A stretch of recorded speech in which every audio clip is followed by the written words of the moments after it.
It was at $20 a barrel. Then it went down to 10 cents a barrel in December 1861. It shot up to $14 in July 1864. Then down to $4 in August 1865. And $1.35 in December 1866. It rose to $5.75 in 1868. $7 the following January, but fell to $2.70 in August of 1870. Up and down like a damn roller coaster. Now, only a large concern could ride that kind of a market out, and if a large concern were finally consolidated, that market might be largely tamed. Well, let us just leave off with the Rockefeller billions. Thank you, Jules Abels. We will go now for the rest of the Standard Oil story to the age of the mogul. Stuart H. Holbrook. We're in Chapter 1 of Part 3, the frenzied era after the Civil War. It will be recalled that when he moved to New York City early in the 80s, John D. Rockefeller was all but unknown in the metropolis. John Rockefeller had moved to the big city from Cleveland because he was planning further glories for Standard Oil and thought that New York was the proper place to materialize them. The company was already dominant in its field when it moved to New York City. Mr. Rockefeller meant that it should flower into a gigantic combination as the first American trust. Later on we would have the antitrust laws, the Sherman Antitrust Act of 1890. But, continuing. The trust was the logical result of Rockefeller's whole philosophy of business. He was one of the few men who understood that the old way of business had passed, the day when purely local concerns, working from limited supplies and for a limited market, could survive. So corporations are going to, dominate the scene, except in niche markets. That's the future, because corporations are more efficient. So, rapid communication and transportation had changed that. The United States had been changed into a few vast regions bound together by railroads. In the cities, and even in small towns, businessmen saw rivals entering with goods that had formerly belonged to local industry alone. Were not refrigerator cars now permitting Chicago packers to sell their meat in Bangor, Atlanta, Houston, and Seattle? This was the efficient way, and meat was only one of the many commodities that were produced in one city, then shipped to 10,000 cities. I'll just pause here for a moment. There's a really great TV series called Chicago, documentary series called Chicago. I believe it was done by PBS, maybe. I'm not sure. I don't remember now. And it was like 4 parts, or 5 maybe, I don't remember. And in that I learned that they had actually been shipping meat from Chicago to the East Coast before they had refrigeration.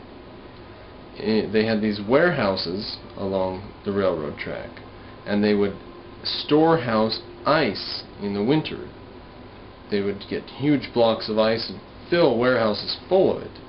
And every 10 or 20 or 100 miles, the train would stop and they would re-ice all these cattle cars, put ice in them to keep the beef cold.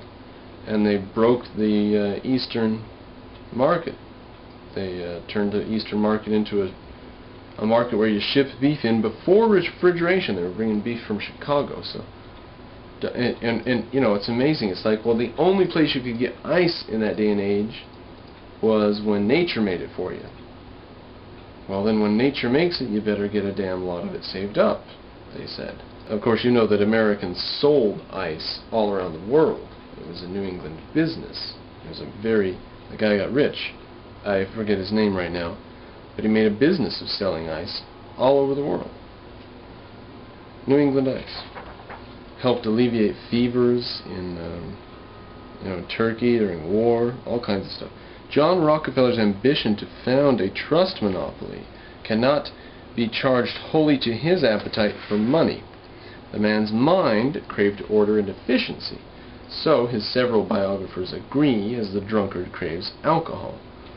He was addicted to order and efficiency, in other words. Hence, he sought to eliminate competition. Competition was disorder. Often, it was anarchy. He saw the price of oil going up and down, up and down, up and down. He said if we could restrict our production to what the market will purchase at a given price, then we would all be better off. And he just couldn't get them all together on it. The beginnings of the Standard Oil Trust were to be seen in 1879, when stockholders of Standard and of all affiliated companies turned their stocks over to 3 employees of Standard. These 3 men then legally owned the various companies. This legal fiction was the work of Samuel Dodd, John Rockefeller's attorney. Through the fiction, Rockefeller and his associates could swear all sorts of things in court and not commit perjury. One can believe without cynicism that the arrangement was a handy one. 3 years later, certain improvements were made. All stockholders in all affiliated companies conveyed their stocks in trust to 9 trustees, among whom was John Rockefeller. The trustees held in their hands absolute control and direction of the entire fabric. Henceforth, the production of oil would be controlled to meet the demand of the public, and the price the public should pay would also be controlled. From 26 Broadway, where the new offices of Standard Oil had been established, a world-famous address. 26 Broadway. This was the kind of order John Rockefeller had been working forever since he bought his first refinery. Here was the first great monster of corporate law, born full-blown and mighty, and without a sound lighter than the scratch of a pen. Now they speak rather disparagingly of an efficiency that's brought so much and taken nothing from us. But whatever. So quietly was this first trust brought into being that the public scarcely knew of it at all until 6 years later, when the terms of the trust were made known. 6 years later. Meanwhile, other industries could not help but note and envy the smoothness of Standard Oil's progress from one acquisition to another. Whiskey had been suffering from overproduction. So had sugar, meat, glass, tobacco. Now, overproduction simply means that it needs to be that simply means the small producer can't produce enough. It needs to be put into an economy of scale. That's all that means. It means we've got too much productivity. The small producer has to produce too much in order to make it go. The commodity's not worth as much as it used to be. That's all overproduction means. So this is just a fetish for the individual man, the small business or whatever. Overproduction is a euphemism for the fetish of small businessism. They want the individual small business to rule forever. Efficient or not, they don't care if it's efficient. They think it's perfect. So that's what this overproduction crap we keep hearing about is. The producers of cottonseed oil were in such desperate straits that they paid Standard $250,000 merely for a copy of his seemingly magical trust agreement. It was the first time the document had been seen outside the boardroom at 26 Broadway, now become the most famous business address in America. Not long after the terms of the Standard Oil Trust became known, harassment began. Congress passed an act prohibiting combinations and restraint of trade. This was the Sherman Antitrust Act. Now, trouble in Ohio dissolved this trust, but, quote, Standard's lawyers had learned about a new law in New Jersey. Enacted in an effort to bring the state new revenue, the New Jersey Act permitted companies incorporated in that state to hold stock in other companies. This extension of the privileges of property, to use Frederick Lewis Allen's happy phrase, we've seen his book several times in this series, not only brought many fat fees to New Jersey, it also whelped the first great holding company.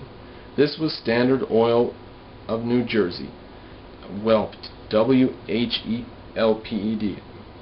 Colloquialism, I guess, that I'm not current on. Into it went the stocks of all Standard's constituent companies. The holding company was substituted for the trust. The capital of Standard Oil of New Jersey increased overnight from $10 million to $110 million.